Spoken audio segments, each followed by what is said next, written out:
Welcome to cosmic astromancy channel guys. Hope you all doing fine. आशा करती हूँ आप सभी स्वस्थ एवं प्रसन्न होंगे। जैसा कि आज मेरे पास टाइम थोड़ा ज़्यादा है और मैं आज फ्री भी थी दिन में, तो मैं सोचती हूँ कि आज एक सोल मर्जिंग के टॉपिक पर मैं अपनी रीडिंग बनाऊँ। तो क्या होता है सोल मर्जिंग? और चूंकि आज ट्विन फ्लेम डे है या फिर आज मंडे है, तो ट्विन फ्लेम की रीडिंग करना था, तो आई थॉट ऑफ कि हम सोल मर्जिंग की बात करेंगे, ट्विन फ्लेम्स की, और साथ में एक छोटा सा स्प्रेड भी निकालेंगे। तो चलिए, as usual my favorite deck is here and I'm dividing it into two parts. As usual, masculines have taken more cards. तो चलिए इस कार्ड से निकालेंगे हम 6 कार्ड्स फेमिनाइंस के लिए।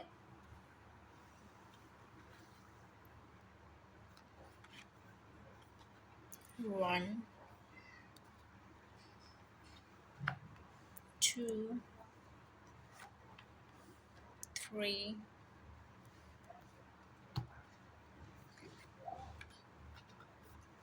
4, 5 and 6। चले गुड। चलिए थोड़ा सा बात करते हैं soul merging and definitely we will be discussing on it. तो सोल मर्जिंग बेसिकली क्या होता है कि जो आपकी सोल है, ट्विन फ्लेम्स जो कि ऑलरेडी एक स्प्लिट सोल्स होते हैं, मिरर सोल्स होते हैं, या एक सोल के ही दो पार्ट्स होते हैं, तो उनको मर्ज जब हो जाते हैं तो उनके जो चक्रास हैं इक्वली बैलेंस होने लग जाते हैं, थोड़ा सा अलाइनमेंट में आते हैं।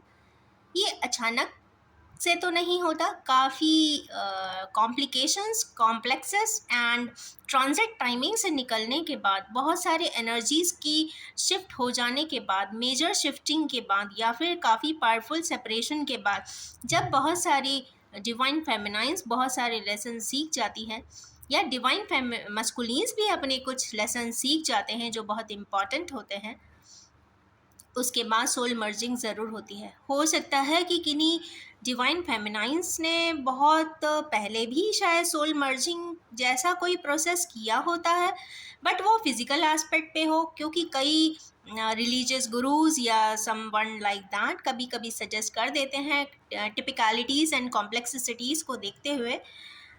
क्योंकि यस, डिवाइन फेमिनाइंस का अकेले जीना थोड़ा सा ट्रबलसम तो होता है। आज हमारी सोसाइटी कुछ मेल डोमिनेटेड होती है, तो डेफिनेटली कहीं ना कहीं एक प्रोटेक्टिव एस्पेक्ट्स को ध्यान में रखते हुए भी ये प्रोसेसेस रिलीजियस कॉन्टेक्स्ट में भी कराए जाते हैं। पर यहाँ पे सोल मर्जिंग की जो बात मैं करने वाली हूँ वो सोल लेवल पे है, और उसके सिम्टम्स एंड साइंस की बात करूँगी कि क्या सिम्टम्स आते हैं, क्या साइन आते हैं, किस तरीके की बॉडीज़ फेमिलियरिटी होती है, या फिर एक तरीके से मर्ज होते हैं। तो हमारी बॉडी में जो 5 प्लेन्स होते हैं, जैसे कि physical, metaphysical, emotional, mental and spiritual. Physical body तो आप एकदम एक्सचेंज नहीं कर सकते, but physical attributes, symptoms and कुछ साइन एंड साइनोलॉजीज ज़रूर उसमें रिजेंबल करने लग जाते हैं। जैसा कि दोनों के ही फीचर्स बहुत हद तक एक से होते हैं। लॉन्ग फेस हो सकता है, कलर ऑफ आईज हो सकता है, पैटर्न ऑफ इवन हेयर भी होते हैं कई बार।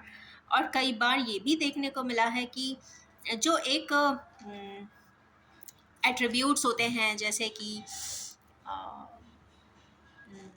कॉन्फिडेंस, पंक्चुअलिटी, वर्क सेंट्रिक, या फिर इंटेलिजेंस या लेवल ऑफ इंटेलिजेंस, कहीं ना कहीं कुछ रेजोनेटिंग ज़रूर होता है।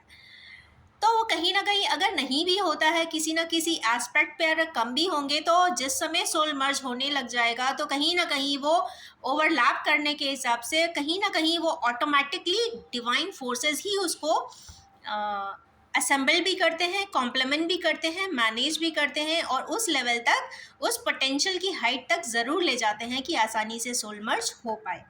नेक्स्ट होता है metaphysical, emotional, mental and spiritual. तो कई बार मेंटल एक्सेस जैसे डिवाइन मस्कुलिन्स की काफ़ी इकोसेंट्रिक होती है, तो डिवाइन फेमिनाइंस की बहुत ही इमोशनल होती है। तो ये दोनों ही एस्पेक्ट जो यिन और यांग एनर्जीज के हैं, दोनों में ही इक्वली बैलेंस भी एक समय के बाद होने लग जाते हैं।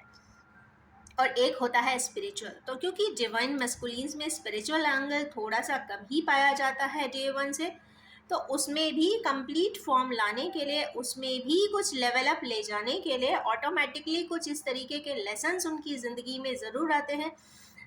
ऐसी एक्सपीरियंसेस लाइफ में ज़रूर आते हैं जिसके बेसिस पे वो काफ़ी हायर एसेंशन पे जाते हैं, ज़िंदगी को समझने की अपने परिप्रेक्ष्य में कोशिश करते हैं और आगे की तरफ इंक्लाइन भी होते हैं और समझने की कोशिश भी करते हैं कि स्पिरिचुअल जर्नी क्या है। It's not twin flame journey is not exactly about love, romance and all, but it's all about in totality, that is your spiritual, mental, emotional, physical and metaphysical growth. तो यहाँ पे overall growth की बात हो रही है, यहाँ पे ओवरऑल प्रोग्रेशन की बात हो रही है, यहाँ पे ओवरऑल डेवलपमेंट की बात हो रही है। तो यस, इसी के पैटर्न को आगे बढ़ा देने के लिए सोल मर्जिंग भी एक ऐसा कॉन्सेप्ट है जो कई प्रकार के lessons and experiences divine masculines and divine feminines को मिल जाने के बाद ऑटोमेटिकली ये प्रोसेस अपने आप भी होने लग जाता है। इसमें it is all in the form of divine course exactly. तो चलिए एक के बाद एक साइंस एंड सिमिनोलॉजीज देखते हैं। मैं सोचती हूँ कि पहले डिवाइन फेमिनाइंस की इस वीक की एनर्जी सिस्टम देख लेते हैं, फिर उसके बाद हम डिवाइन मैस्कुलिन्स को देखेंगे और साथ में साइंस एंड सिम्बोलॉजीज पे बात भी करेंगे। तो फर्स्ट कार्ड इसमें आया है मीटिंग्स का। तो 3 ऑफ पेंटिकल्स है, तो या तो ऐसा लगता है कि डिवाइन फेमिनाइंस जिस प्रकार से पहले भी डिस्कशन हुआ था, कहीं ना कहीं अपनी मीटिंग्स में, अपनी वर्क फ्रंट पे या फिर अपने प्रोफेशन में एनग्रोज हैं, या फिर अगर किसी से मिलना भी चाह रहे हैं तो हो सकता है उनकी फैमिली मीटिंग्स भी किसी से हो सकती हैं, या फिर sharing and exchange of thought process is there. Next है इसमें मतलब अच्छा थॉट प्रोसेस जो कहीं ना कहीं उनको एक डेवलपमेंट शो करता है, प्रोग्रेस शो करता है। Next is queen of swords. Yes, ये तो कंफर्म बता रहा है कि क्वीन ऑफ सोर्ड्स का आ जाने का मतलब है या तो डिवाइन फेमिनाइंस की लाइफ में कोई क्वीन ऑफ सोर्ड्स बहुत पावरफुल रोल प्ले कर रही है। कोई ना कोई ऐसा पर्सन ज़रूर है जो उनकी लाइफ में ट्रिगर करता हो, इम्बैलेंस करता हो, सक्सेसफुल ना होने देता हो, या फिर वो स्वयं भी कुछ इस प्रकार की हो सकती होती हैं, या तो वो ओवरली प्रैक्टिकल हो गई होती है, या वो कोई रिस्क लेने के पहले उसके 1000 कैलकुलस निकालने के बाद ही वो काम करती हैं। वो हर पॉइंट पे जाकर सेल्फ डिवेट भी करती हैं जिससे कि उन्हें कभी लॉस का सामना ना करना पड़े in practical terms as prescribed attribute of divine masculines, but अब वो भी बहुत ऑब्जेक्टिव हो जाती हैं, बहुत ही प्रैक्टिकल हैं उसी प्रकार। और साथ में रिस्की अगर कोई टास्क करती हैं या रिस्की कोई ऑफिशियल वर्क करने जा रही होती हैं या कोई बड़ा प्रोजेक्ट हैंडल करने वाली होती हैं तो वो पूरा होमवर्क ज़रूर करती हैं। चले नेक्स्ट देखते हैं एस ऑफ सोर्स। तो यस, यहाँ पे वो कोई पावरफुल, काफ़ी कैलकुलेटिव कोई वेंचर में इन्वेस्टमेंट या फिर कुछ अच्छा सा नया इनिशिएटिव वो ज़रूर लेने वाली है जो मेंटल उनका विगर भी ले रहा होगा और कहीं ना कहीं वो मेंटली काफ़ी उसमें इन्वॉल्व भी होंगी। और यस, इनिशिएटिव तो वो डेफिनेटली लेती हुई दिखाई दे रही है। नेक्स्ट कार्ड आते हैं प्रोग्रेशन के। तो इसमें भी आया है कि 6 ऑफ पेंटिकल्स। तो यस, वो एज यूजुअल अपने एट्रीब्यूट्स के अनुसार लोगों को चैरिटी भी करती हैं, वो अपना अच्छा समय अच्छे लोगों को भी देती हैं, वो अपने जो भी उनके पास रिसोर्स है या फिर कोई ऐसा टैलेंट है या फिर ऐसा कोई एट्रीब्यूट है जिसको देने के बाद किसी को कोई अच्छा सा फील करा सके, किसी को एक स्पेशल फीलिंग दे सके, या फिर एक बेहतर अपना समय देकर सामने वाले के चेहरे पे स्माइल ला सके, तो वो अपना काम एज यूजुअल कर रही है। Because this is a card ये 5-6 बार से लगातार आ रहा है, इसका मतलब है कि शी इज़ इनटू, मतलब ये वाला प्रैक्टिस उनकी डेली लाइफ में होगा। नेक्स्ट है वर्क एंड वर्कोहोलिक। 8 नंबर की एनर्जी है, हार्ड वर्क तो डेथ श्योर कर रही है, इसमें कोई भी गुंजाइश नहीं है ये समझने की कि मेहनत तो वो ज़रूरत से ज़्यादा कर रही है। मे बी हो सकता है उनको कुछ हेल्थ इश्यूज़ भी आए हो, और कहीं ना कहीं चूँकि 8 का नंबर है, कहीं ना कहीं एकदम से राहु एंड सैटर्न की पोजिशनल वैल्यू के वजह से कहीं ना कहीं प्रॉब्लम आई होगी, हेल्थ इश्यूज भी डेवलप हुए होंगे या फिर कहीं ना कहीं कॉन्ट्राडिक्शंस भी हुए होंगे, बट उसके बावजूद भी वो अपना जो एक फोकस ओरिएंटेशन के साथ काम करना चाहती हैं उसमें कम्प्लीटली संलग्न है, जुड़ी हुई हैं और आगे की तरह बेहतर काम कर रही हैं और एक्सट्रीमली वर्कोहोलिक हैं आज की डेट में। नेक्स्ट कार्ड आया है इसमें स्ट्रेंथ का, ये भी 8 और 8 की एनर्जी आई है। 8 और 8 पर अभी बात करेंगे, बट उसके पहले हम ये एट्रीब्यूट पे बात कर लेते हैं कि वो किसी को नर्चर कर रही है, मीन्स वो अपने स्ट्रेंथ को ही नर्चर कर रही है। ऐसा उन्हें पहले लगता होगा कि ये मैं काम नहीं कर सकती हूँ, या मैं इसको डेवलप नहीं कर सकती हूँ, या मैं प्रोजेक्ट ये अकेले हैंडल कैसे करूँगी, या मैं कोऑर्डिनेट कैसे करूँगी। कोई बड़ी पोजीशन भी अगर होगी तो वो इंसान को डर लगता होगा कि एक अकेली जान कैसे इतने सारे काम करेगी। बट यहाँ पर वो कहीं ना कहीं वो स्ट्रेंथ कलेक्ट करती हुई दिखाई दे रही हैं, शायद फ्यूचर में वो स्ट्रेंथ को कलेक्ट कर भी लेंगी, एक लियो की तरह वो आगे डेवलप भी होंगी। और कहीं ना कहीं क्योंकि ये लियो की एनर्जीज इसमें आती है तो यस कम बोलती होंगी, क्योंकि एट्रीब्यूट्स पूरे लियो के ही आ जाने वाले हैं, क्योंकि ये आउटकम है। तो यस वो बहुत थोड़ा कम बोलेंगी, बहुत सेलेक्टेड मेंबर से बात करेंगी, वो अपने प्रोजेक्ट का प्लान पे पूरी अथॉरिटी रखेंगी और पूरी स्ट्रेंथ उनके अंदर होगी, और सामने वाले को भी ऐसा एहसास होगा कि yes this is an iron lady. तो कहीं ना कहीं इस प्रकार के एट्रीब्यूट्स वाली होंगी, बट ये एक खास बात है कि उनको अंदर से उतनी स्ट्रेंथ होगी नहीं, बट प्रोजेक्शन वो पूरा देने वाली है। कुछ इस प्रकार की एनर्जी ज़रूर दिखाई दे रही है आज। इसके बाद अगर देखते हैं कि अगर हम नंबर्स की बात करें तो यहाँ पे 3 का नंबर आया है, 6 का नंबर आया है और 888 आए हैं। तो 3 का मतलब है कहीं ना कहीं जुपिटर का अबंडेंस, 6 का नंबर है बैलेंसिंग एंड अफेक्शन, 8 का नंबर है कर्मास।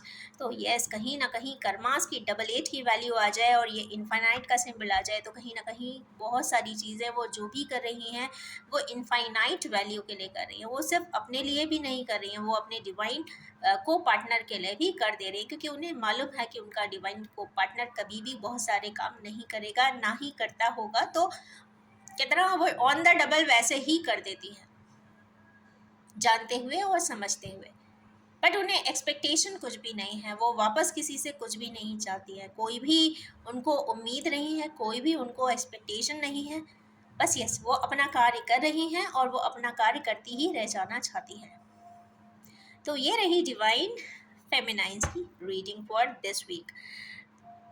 क्या कहते हैं व्यूअर्स, पहले कार्ड्स निकाल लिए जाए या फिर साइनोलॉजी को टेस्ट कर लिया जाए? लेट्स सी, थोड़े से चेंज के लिए let's see the cards. Divine masculines किस एनर्जी में है? Let's see. पॉजिटिवनेस।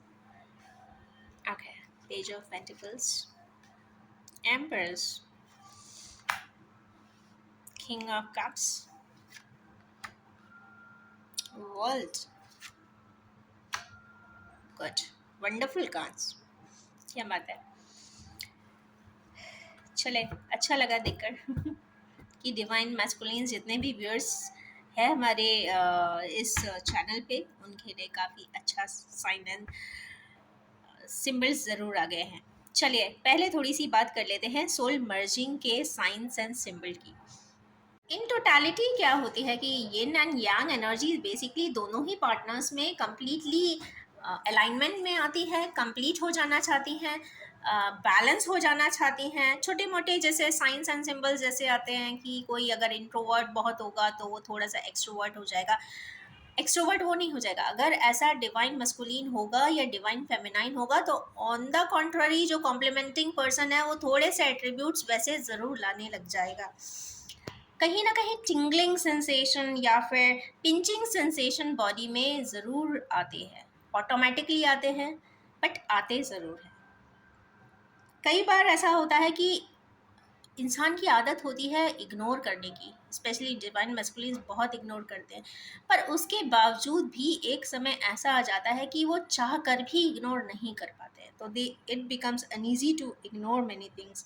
या फिर उनके फेशियल एक्सप्रेशंस भी चेंज होते हैं, दोनों के ही facial expressions to an extent एक से होने लग जाते हैं। सपोज कोई एक स्पेक्स लगाता होगा तो दूसरा भी कहीं ना कहीं स्पेक्स लगाने लग जाता है। अगर किसी ने अपने हेयर स्टाइल चेंज किया होगा, तो ऑन द कंट्रोरी उनके ट्विन फ्लेम पार्टनर ने भी कहीं ना कहीं हेयर स्टाइल चेंज किया होगा। दोनों के ही कलर फीचर्स कहीं ना कहीं मैचेबल हो जाते हैं। अब ये नहीं कहती हूँ कि अगर एक व्हीटिश कॉम्प्लेक्शन का है, एक फेयर कॉम्प्लेक्शन का है, तो एकदम ही चेंज हो जाएगा, बट हाँ, to that extent, to that degrees, अपने अपने लेवल पे वो ज़रूर हायर एसेंशन की तरफ ज़रूर जाते हैं, मीन्स टूवर्ड्स रिलेटिव क्लोजनेस की तरफ ज़रूर आते हैं। नेक्स्ट इज, कभी कई बार देखा है कि डिवाइन फेमिनाइंस में एक एट्रीब्यूट ज़रूर आता है कि नेवल एरिया में थोड़ा सा इंक्रीज ज़रूर होता है, एक हैवीनेस आ सकता है, या फिर थोड़ा सा क्या कह सकते हैं कि एनहांस होता है। हॉबीज़, जो कई बार ऐसा होता है कि हॉबीज़ भी एक सी जो होती हैं, कई बार जो काम कभी नहीं किया होता है वो करने लग जाते हैं, जैसे कि पेंटिंग, सपोज कभी स्केचिंग नहीं किया होगा, हो सकता है वो कभी उनके कॉम्प्लीमेंटिंग पार्टनर का हॉबी रहा हो, तो शायद आप स्केच करने लग जाते हैं। या फिर कोई ने कभी डांस भी नहीं किया होता, वो पर्सन डांस सीखने लग जाता है। तो कहीं ना कहीं जो एट्रीब्यूट जो उनके पार्टनर में रहे होंगे, या जो हॉबीज़ उनके पार्टनर में रही होंगी, वो कहीं ना कहीं ऑटोमेटिकली लाइफ स्केच के साथ इम्बाइब ऑटोमेटिकली ही होने लग जाती है, क्योंकि वो उस फ्रीक्वेंसी या सोल मर्जिंग पे आने लग जाते हैं। मतलब होता क्या है सोल मर्जिंग, बेसिकली इसमें चक्रा ओवरलैप करते हैं एक दूसरे के, और उनके फंक्शंस बिल्कुल सेम सेट की तरह कार्य करने लगते हैं। ऐसा लगता है कि वो एक ही सेट ऑफ चक्रास है, दो पर्सन के नहीं है, एक ही पर्सन के हैं। तो अब इसमें देखेंगे कि सबसे पहला साइन जो सिम्टम आता है वो होता है ऑडली फैमिलियरिटी का। कहीं ना कहीं दोनों ही बहुत विपरीत दिशाओं के होते हैं, दोनों ही बहुत अलग एट्रीब्यूट्स के होते हैं, उसके बावजूद भी एक कोहेसिवनेस रहती है, एक दूसरे के बहुत फेमिलियर रहते हैं, ऐसा लगता है कि इसको तो मैं बहुत बेहतर तरीके से जानता हूँ। नेक्स्ट होता है एक जो साइन मिलता है कि feeling of body pens and x. कई बार ऐसा भी देखने को मिला है कि एक पर्सन को अगर हेडेक हो रहा होगा, तो दूसरे को ऑटोमेटिकली वो सिम्टम्स आएंगे। या फिर किसी को स्पेशली ये सोलर एरिया में, सोलर प्लेक्सस एरिया में थोड़ा सा दर्द होता है, तो वो पेन भी कहीं ना कहीं दूसरे वाले को कहीं ना कहीं एब्जॉर्प्शन होता है, या फिर ज़्यादा चलने के वजह से भी उनको पेन हो सकता है। तो या फिर लोअर बैक में पेन हो सकता है, ये भी सिम्टम है। या फिर एकदम थर्ड आई के स्पेस पे, मींस ब्रेन में एकदम से दिक्कतें थोड़ी सी लगती हैं, स्पेशली न्यू मून डे या फिर फुल मून डे के आसपास। तो ये कुछ फिजिकल बॉडी पेन्स एंड का साइंस एंड सिंबल्स भी आते हैं। थर्ड मेन होता है sharing of exact same habits. कई बार दोनों, एक पर्सन बहुत सॉफ्ट होता है, एक बहुत हार्डकोर भी होता है। तो द थिंग इज दिस, जो सॉफ्ट वाला पार्टनर है वो थोड़ा सा एग्रेसिव होने लग जाता है, और ऑन द कंट्री जो बहुत ज़्यादा जो हार्डकोर वाला रहता है वो थोड़ा सा फ्लेक्सिबल हो जाता है, थोड़ा सा सॉफ्ट स्पोकन हो जाता है। तो ये मर्जिंग के वजह से होता है, मीन्स एट्रीब्यूट ज़्यादा चेंज नहीं होते हैं, ये मर्जिंग के वजह से ही इस तरीके के सिम्टम्स आते हैं। तो ये एक गाइडवे है, ये साइंस एंड सिम्बोलॉजीज हैं। कई बार आप सिर्फ ये अप्लाई तभी होंगी, उन पर्सन्स पे स्पेसिफिकली होंगी जो ही ट्विन फ्लेम की लाइफ के स्केच में होंगे। मैं बार बार ये रिपीट करना चाहूँगी, ये सभी पे अप्लाई ये वाली रीडिंग नहीं होने वाली है। कई बार ये भी, और नेक्स्ट साइन ये है कि कई बार देखने को मिला है कि दोनों ही एक दूसरे के लिए एम्पैथाइज हो जाते हैं, जो normally unlike initial days empathy ज़रूर रखते हैं। हो सकता है मुंह से कुछ भी कह रहे हो, बोल रहे हो, पहचानने से भी इनकार कर सकते हैं, बट डीपर लेवल पे कहीं ना कहीं वो बहुत एम्पैथी भी रखते हैं। बहुत चैलेंजिंग रिलेशनशिप रहता है ये, तो कोई भी आंख बंद करके कह सकता है कि this is the most complicated relationship in this world, not world, in this universe in fact. ये बहुत ज़्यादा इनसिक्योरिटी भी होती है। अब इनसिक्योरिटी, नॉर्मली थोड़ी बहुत इनसिक्योरिटी हर इंसान में रहती है, बट इनसिक्योर इसलिए हो जाते हैं क्योंकि जब एक इंसान अकेला होता है तो वो, उसे मालूम होता है कि मैं अपने ड्रॉबैक्स कभी किसी को नहीं बताऊंगा, क्योंकि सभी हाइड करना चाहते हैं, सीक्रेटिव रहना चाहते हैं, कॉन्फिडेंशियल रहना चाहते हैं। पर जब सोल मर्जिंग होती है तो क्योंकि दो डायमेंशनल या दो पर्टिकुलर सोल के स्प्लिट पार्ट्स का जब यूनियन होता है या मर्जिंग होती है, तो आप मान के चलिए कि इनसिक्योरिटीज थोड़ी सी हटने लग जाती है, डर हटने लग जाता है, जो fear of family, fear of society, fear of siblings, fear of relatives, fear of colleagues and friends, सभी हटने लग जाता है। बिकॉज एक समय के बाद दोनों ही पार्टनर्स कहीं ना कहीं ये चीज़ रियलाइज करते हैं कि ये कुछ और है। तो उस तरीके के रिलेशनशिप में है, या अगर ट्विन फ्लेम के रिलेशनशिप में है, अगर सही तरीके से समझ पा रहे हैं कि लाइफ स्केच मेरा ट्विन फ्लेम का है, तो डेफिनेटली कहीं ना कहीं चेंजेस ऑटोमेटिकली ही दिखेंगे। ये कोई भी मैन मेड नहीं है, कोई भी क्राफ्टेड चीज़ें नहीं है, जो भी है वो बहुत हाईएस्ट है, डिवाइन ऑर्डर्स में है। नेक्स्ट इज इमोशनल हो जाते हैं, और दोनों के ही इमोशनल जो ट्रेट होती है वो काफ़ी एम्पलीफाई हो जाती है। तो दोनों के ही इमोशंस जो एक के कम होते हैं, एक के ज़्यादा होते हैं, तो कहीं ना कहीं देखने को में आता है जब सोल मर्जिंग चालू होती है तो दोनों ही पार्टनर्स कहीं ना कहीं इमोशनल ज़रूर रहते हैं। और एक खास बात है जो नेक्स्ट साइन में है, एक तो मैचलेस होते हैं, दोनों ही अपने आप में यूनिक होते हैं पर्सन्स, और उस पर्सन को कभी भी कोई रिप्लेस नहीं कर सकता। आप कोई भी ऑप्शन ले आइए, कोई भी एट्रीब्यूट के साथ उसको रिप्लेस करने की कोशिश करिए, कोई भी हॉबी के साथ आप सोचें कि ये चीज़ मैं इग्नोर कर दूंगा, इस पर्सन को लाइफ से एकदम डिजेक्ट कर दूंगा या कर दूंगी, तो दोनों ही कंडीशन में ये नहीं हो पाता है, क्योंकि ये एक मैचलेस, इररिलेटेबल, या फिर कह सकते हैं इररिप्लेसेबल बॉन्ड है। तो ये पर्सन या ये पार्टनर्स कभी भी एक दूसरे को छोड़ ही नहीं पाते हैं। Next is complementing each other, they use to complement each other. अब कॉम्प्लीमेंटिंग का मतलब ये नहीं है कि हम एक दूसरे को कहते ही रहे कि you are doing good and you are doing fantastic job और समथिंग लाइक दैट, बट कहीं ना कहीं कॉम्प्लीमेंट करते हैं। मीन्स दोनों ही एक दूसरे के चूंकि पूरक होते हैं, तो ड्रॉबैक्स जो होते हैं एक दूसरे के, उसको कहीं ना कहीं अपलिफ्ट कर देते हैं। कहते हैं ना, फेस लिफ्ट करने की कोशिश ज़रूर करते हैं। जो कहीं भी रहें, भले माइल्स अपार्ट हों, बट अपलिफ्ट ज़रूर करने की कोशिश करते हैं, अपने पार्टनर का फेस लिफ्ट इन सोसाइटी ज़रूर करते हैं अपने अपने तरीके से। अगर कुछ पता होता है तो डेफिनेटली करते हैं, और नहीं भी पता होता है तो एनोनिमसली वो अपने हिसाब से जितना भी तरीके से अपलिफ्ट कर सकते हैं, they are definitely doing that. Next sign होता है, they feel a sense of growth with each other. कहीं ना कहीं उन्हें ऐसा भी लगता है कि अगर मैं इनके साथ आगे ज़िंदगी जीता हूँ तो शायद ये बहुत ज़्यादा ग्रो कर जाने वाला। अब ग्रोथ ये नहीं होती है कि आप एक मकान नहीं, आप 15 मकान बना लें, या फिर आप प्रॉपर्टी खरीद लें, या फिर चार्टर्ड खरीद लें। द थिंग इज दिस, आप एक हायर डायमेंशन पे एक बेहतर इंसान की तरह भी ग्रोथ करते हैं। मतलब यहाँ पे स्पिरिचुअल ग्रोथ भी है, मटेरियल तो हो ही जाती है, बिकॉज 1+1 की जो एनर्जीज जब बढ़ती हैं तो वो 2 ना हो के 11 हो जाती है frequency wise. But the thing is this, यहाँ पे जो बात होती है ग्रोथ की, वो स्पिरिचुअल ग्रोथ की भी होती है। एक इंसान एक बेहतर तरीके से, एक बहुत अच्छे प्रोजेक्टिव वे में अगर उभर के या तराश कर वो डिवाइन सामने लाता है, तो उसकी बात ही अलग होती है। और फीलिंग ऑफ पीस, दोनों में ही फीलिंग ऑफ पीस आने लग जाती है। जो एक भटकाव रहता है, जो दोनों ही अपनी अपनी लाइफ में भटकने लग जाते हैं, समझ में नहीं आता है, शांति नहीं रहती है, सुकून नहीं रहता है, परेशानियां ही परेशानियां समझ में आती हैं, सारी जवाबदारियां ऐसा लगता है कि सब उन्हीं पे हैं। उसके बावजूद सब कुछ जैसा होना चाहिए करने के बावजूद भी एक सेंस ऑफ पीस नहीं होता।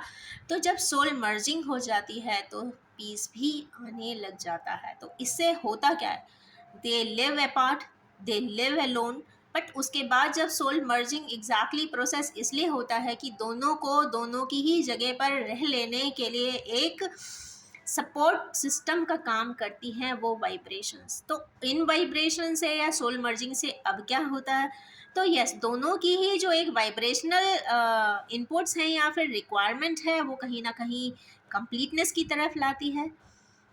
कहीं ना कहीं वो अपना कार्य करने में एक बेहतर रिजल्टेंट लेकर आते हैं। दोनों टेलीपैथी ज़रूर करने लग जाते हैं, ये खास बात है। हो सकता है कि आसपास की कुछ सिनेरियोज ऐसे हों कि दोनों एक दूसरे से ना बात करते हों, ना मिलते हों, या फिर दोनों को पता भी नहीं होता कि कौन कहाँ है, ना ही कोई कॉन्टैक्ट डिटेल्स होते हैं, पर उसके बावजूद भी ऑटोमेटिकली कुछ ऐसा ज़रूर होता है कि एक क्वेश्चन के आंसर्स ऑटोमेटिकली ऐसा लगता है कि सामने वाला पार्टनर ही दे रहा है, या फिर कुछ सारे आंसर्स सपने में या ड्रीम्स में भी आ जाते हैं। सपोज क्वेश्चन पुट अप करके अगर इंसान सोया है तो यस, उसको कहीं ना कहीं ल्यूसिड ड्रीम्स में, एंजेलिक ड्रीम्स में आंसर उसको ज़रूर मिल जाएगा कि what that partner is, how he is and what he is doing और शी इज़ डूइंग।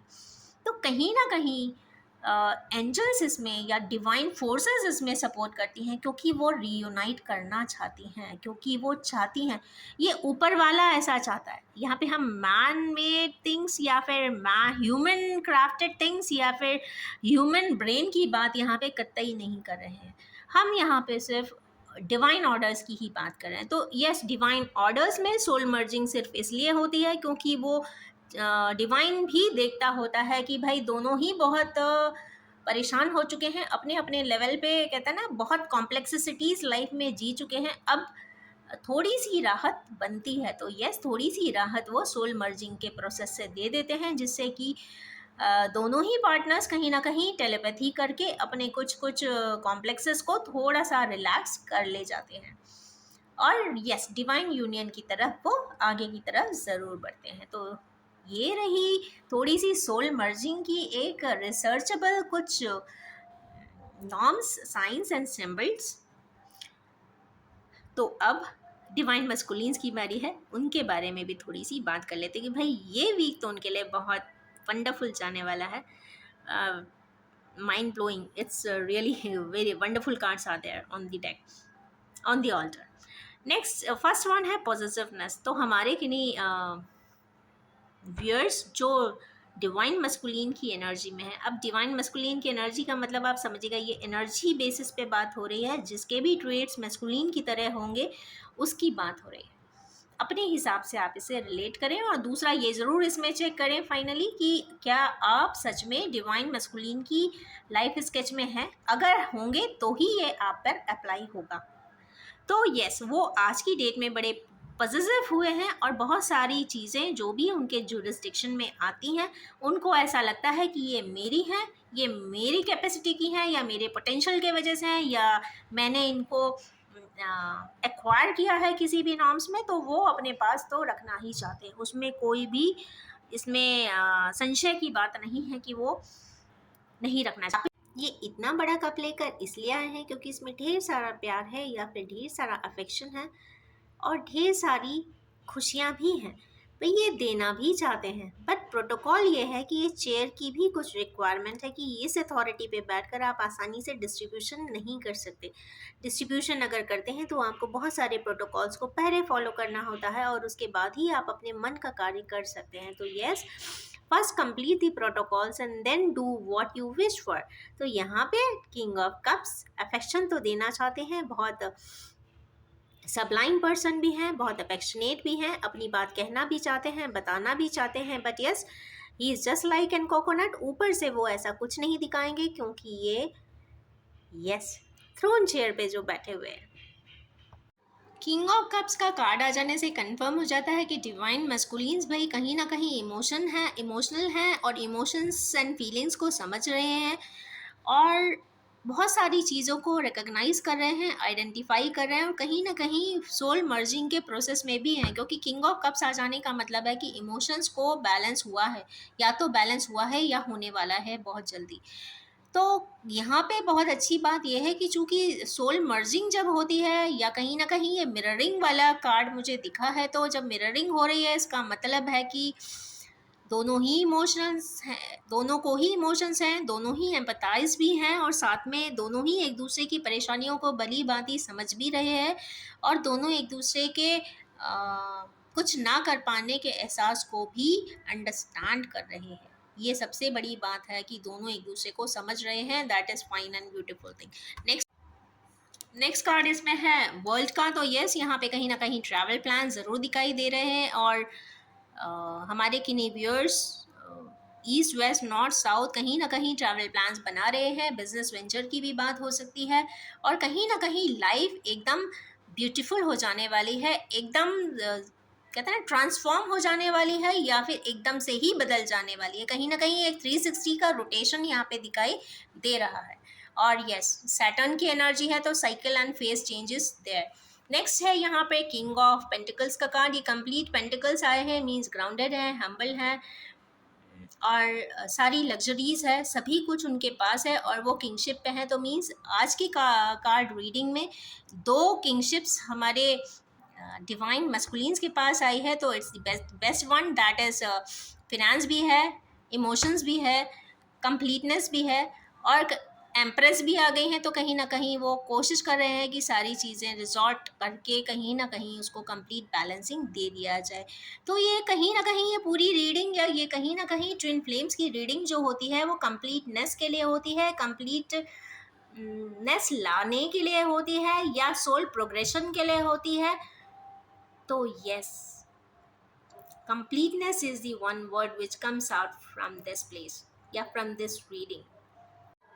तो ये सोल मर्जिंग प्रोसेस और कंप्लीटनेस का एक प्रोग्रेशन, या उससे रिलेटेड कोई साइकिल का स्टार्टअप होना, दोनों ही कहीं ना कहीं इस रीडिंग में कोरिलेट करता हुआ दिखाई दे रहा है। हैप्पीली ये डिवाइन मैस्कुलिन्स की रीडिंग आज की बहुत अच्छी आई है। जो ट्रिगर्स थे या जो प्रॉब्लम्स थी यहाँ पे रिलैक्सिंग दिख रही है। तो आने वाले वीक में कहीं ना कहीं कुछ प्रॉब्लम्स उनकी सॉर्ट आउट होती हुई तो दिखाई दे रही हैं। Feminines as usual ease into their own works and schedules. कहीं ना कहीं आज भी वो वर्कोहलिक हैं, अपने काम में लगे हैं। और यहाँ डिवाइन मैस्कुलिन्स जो उनका डिस्टॉर्टेड मैस्कुलिन वाला जो फिगर था, कहीं ना कहीं वो चेंज होता हुआ भी दिखाई दे रहा है, और वो कहीं ना कहीं वो अपने बैलेंसिंग एट्रीब्यूट्स में भी आते हुए दिख रहे हैं। तो इसी नोट के साथ मैं अपनी इस ट्विन फ्लेम सोल मर्ज की रीडिंग को एंड करना चाहूँगी, और ये भी बताना चाहूँगी कि ये एक्सक्लूसिवली एक ट्विन फ्लेम रीडिंग है, और सभी से ये रेजोनेट नहीं कर सकती, बिकॉज ट्विन फ्लेम की जो लाइफ स्केच है बहुत रेयर है। और अगर आपको ऐसा लगता है कि आप इस रेयर स्केच को जी रहे हैं, तभी ये आपसे कहीं ना कहीं, या इसके कुछ पॉइंट आपसे रेजोनेट कर सकते हैं। तो ज़रूर चेक करिए कि क्या आप इस ट्विन फ्लेम की लाइफ स्केच में हैं, और अगर हैं तो ये सोल मर्जिंग का वीडियो देखे बिना आपकी लाइफ का स्केच पूरा हो ही नहीं सकता। तो इसी के साथ मैं अपनी रीडिंग को एंड करना चाहूँगी। Wish you all have a most happy, radiating and happening life ahead. Thank you so much.